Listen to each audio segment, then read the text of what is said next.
আসলে হেপাটাইটিস মানেই তো হচ্ছে একটা লিভারের ইনফ্লামেশন, অর্থাৎ লিভারের যে কোনো একটা ইনফেকশন হইলেই সেটাকে আমরা হেপাটাইটিস বলি।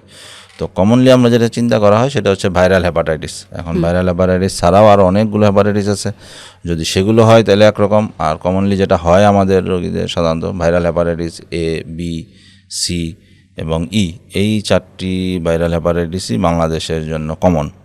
এর মধ্যে এ আর ই সুবিধা হচ্ছে এগুলো সাধারণত হয়ে উইদিন 4 উইকস থেকে 8 উইকসের মধ্যে ভালো হয়ে যায়, এগুলোর ক্রনিসিটি নাই, অর্থাৎ সাধারণত 6 মাসের পরে আর এগুলো থাকবেই না। আর বি আর সি ভাইরাসের ক্ষেত্রে চিন্তা করা হয় যে এগুলো আসলে একবার হলে 6 মাসের মধ্যে ভালো হতে পারে কেউ কেউ, আবার কারো কারো ক্ষেত্রে রয়ে যেতে পারে। সেই ক্ষেত্রে বি এবং সিটা হচ্ছে সারা জীবনের জন্য হেপাটাইটিস করে ফেলে। তো এই জন্য বি আর সি ভাইরাসকেই আসলে খারাপ বলা হয়। হেপাটাইটিস এ এবং ই ভাইরাস তুলনামূলক ভালো, এটিই বলা যেতে পারে।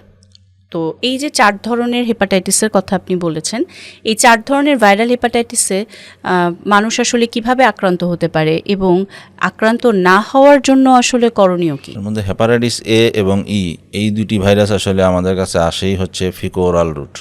ফিকো-ওরাল রুট মানে হচ্ছে যে আমার খাবারের মাধ্যমে আসবে।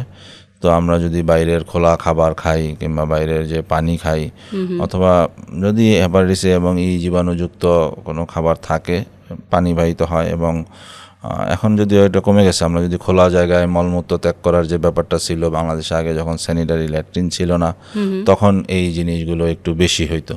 সো আমরা যদি মলমূত্র ত্যাগের পরে হাত পরিষ্কার না করি, সেটাই কোনো কারণে আমাদের মুখে যায়, সেগুলো একটা সোর্স হেপাটাইটিস এ ভাইরাস এবং ই ভাইরাসে। আর হেপাটাইটিস বি এবং সি, এটি আসলে রক্তবাহিত রোগ, এটাই বলতে হবে। মূলত রক্তবাহিত রোগ, রক্তের বিভিন্ন জিনিস পরিসঞ্চালনের মাধ্যমে এটি আমাদের কাছে ছড়ায়।